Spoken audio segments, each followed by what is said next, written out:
के सदस्य श्री अब्दुल खान जी, कैलाश जी, ध्रुव जी, भूपेंद्र जी लगायत समस्त अतिथिगण तथा यहाँ पर बहुत दूर दराज गांव से अनेकों विकट परिस्थिति के बावजूद आपसे बहुत धूप सहते हुए अपनी व्यस्तता के बावजूद यहाँ पर जनता को, कार्यकर्ता को, जनमत पार्टी के शुभेच्छुकों को मैं पहले कोटि कोटि प्रदान करना चाहता हूँ।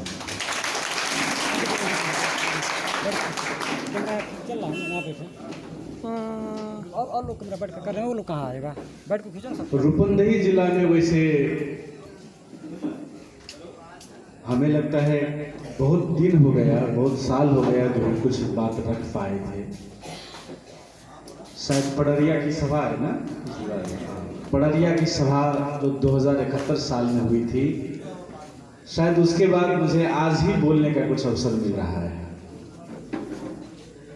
तो ये 5 वर्ष का दौरान रहा है जो हमारे बीच में संवाद का क्रम रुक गया था। कहीं न कहीं मौनता छा गई थी, और जहां पर संवाद का क्रम रुक जाता है, जहां पर एक दूसरे से मिलना कम हो जाता है, बातचीत कम हो जाती है, स्वाभाविक रूप से वहां पर अनेकों भ्रम सृजना हो जाती है। वो चाहे तो परिवार के सदस्य के बीच में हो, पति पत्नी के बीच में हो, नेता कार्यकर्ता के बीच में हो, या संगठन के 2 पदाधिकारी के बीच में हो, यही बात लागू होती है। तो स्वाभाविक है 5 वर्ष के दौरान में हमारे जो संवाद नहीं हुई, उस कारण से कई सारे सवाल आपके मन में पल रहा है, कई जिज्ञासा आपके मन में है, कई दुविधा आपके मन में हो सकता है। तो आज मैं इस समय का सदुपयोग उसी प्रश्न को लेने के लिए करूंगा, आपकी जिज्ञासा को शांत करने के लिए ही होगा, और ज्यादा समय तो नहीं, आप सभी काफी समय से इंतजार किए हैं, ये फिर भी संक्षिप्त में मैं उन्हें संबोधन करने की कोशिश करूंगा।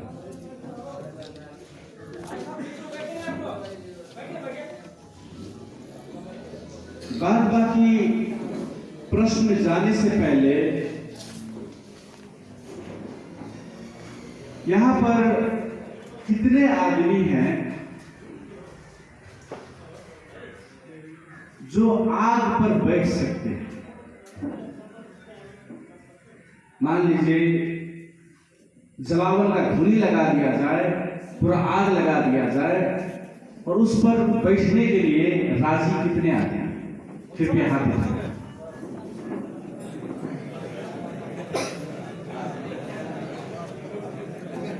हाथ तो उठा दिए हमको, लेकिन ऐसा नहीं है। नहीं, आप सबने त्याग के भाव से कहा, वो अलग बात है। अपनी श्रद्धा को जगाने के लिए, जताने के लिए बात की, वो अलग बात है। हम भी जानते हैं, आप भी जानते हैं, वो अगाध श्रद्धा का परिणाम है, अलग बात है। लेकिन अपने को सच साबित करने के लिए आज के दिन में आग पर बैठने वाले हमें नहीं लगता है कि कोई आदमी है जो आग पर बैठ जाए और जीवित लौट के आ जाए। ऐसे आदमी हमें नहीं लगता। हाथ उठा के अलग है, और जो है उसके लिए मैं अलग से संबोधन करूंगा, अलग बात है। क्योंकि अभी ही यहाँ पर मैं धुनी लगाने के लिए बोलने वाला हूँ, और जो तैयार है कृपया वो उस साइड में आइए।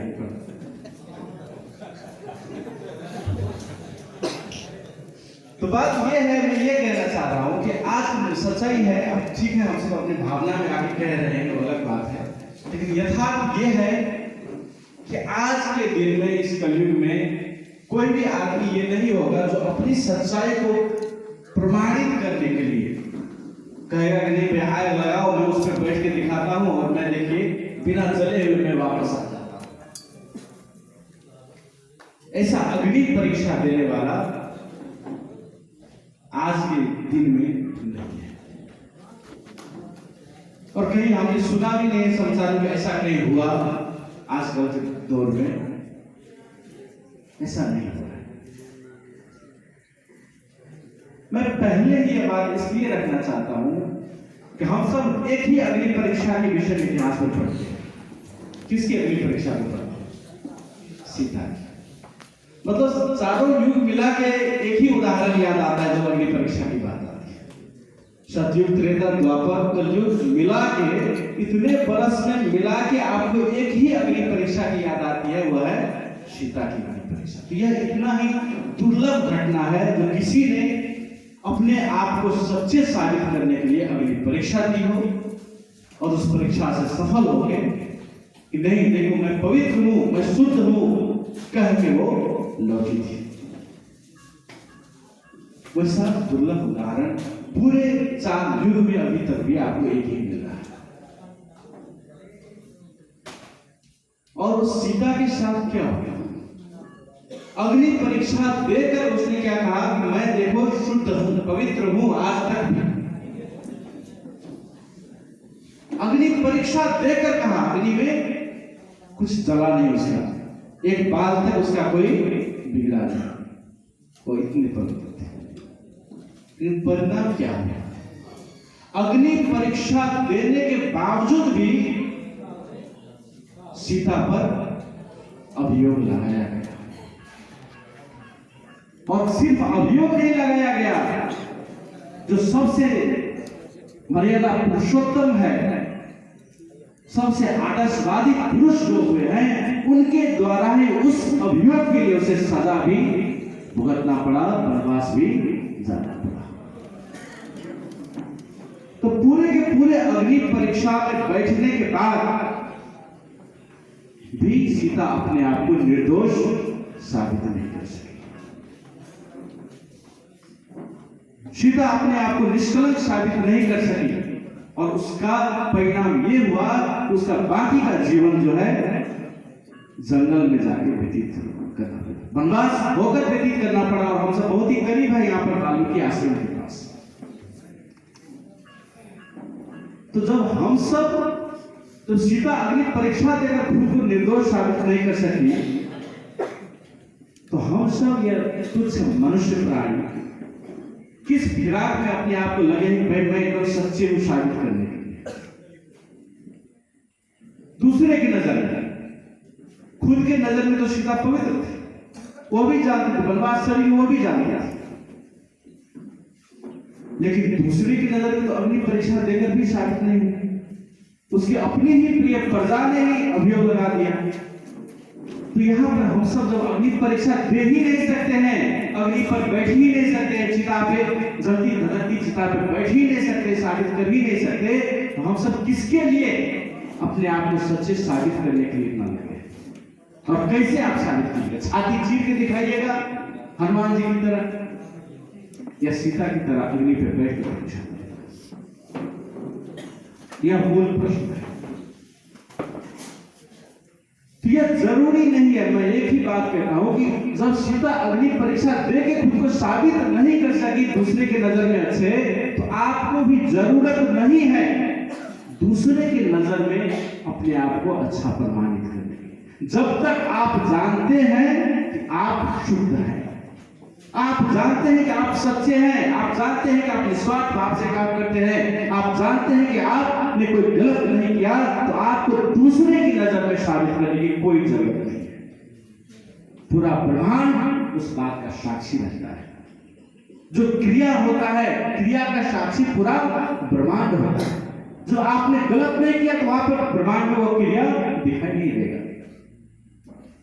इसलिए उस भ्रमजाल से मुक्त होइए, उस दुविधा से मुक्त होइए कि हमको दूसरे की नजर में साबित करना है कि हम बहुत अच्छे हैं, हमने कभी गलत नहीं किया, हमने किसी के साथ धोखा नहीं किया।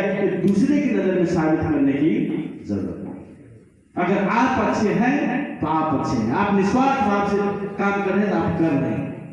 आपने किसी के साथ पैसा लेन देन लेकर समझौता नहीं किया तो नहीं चाहिए, एक दूसरे को साबित करने की जरूरत नहीं है, और साबित करने का कोई तरीका भी नहीं है, क्योंकि हमने बोल ही दिया कि अग्नि परीक्षा देकर नहीं कर सकते। आप कौन परीक्षा देकर साबित करें? आरोप लगाने वालों को अनेकों बहाना मिलता है, उससे कोई फर्क नहीं पड़ता, क्योंकि जो क्रिया अगर ब्रह्मांड में हुआ ही नहीं है उसका परिणाम आपको भुगतना नहीं पड़ेगा, ये बात है। इसीलिए बार बार इस बात पे मत जाइए। अगर आपको सचमुच आगे बढ़ना है, सचमुच कुछ करना है, तो लोग क्या कह रहे हैं, लोग ये कह रहे हैं, लोग वो कह रहे हैं, इस बात पे आपको जाना ही नहीं। आप काम करते रहिए। क्या कल नहीं कहता था आपको? कल आपको क्या नहीं कहता था? यही लोग विखंडनकारी कह के गाली देता था, देशद्रोही कह के गाली देता था, किसी दरवाजे पर जाने तक नहीं देता था, पकड़ कर जेल में बंद कर देता था। क्या कल नहीं कहता था? लेकिन हम सब ने क्या किया?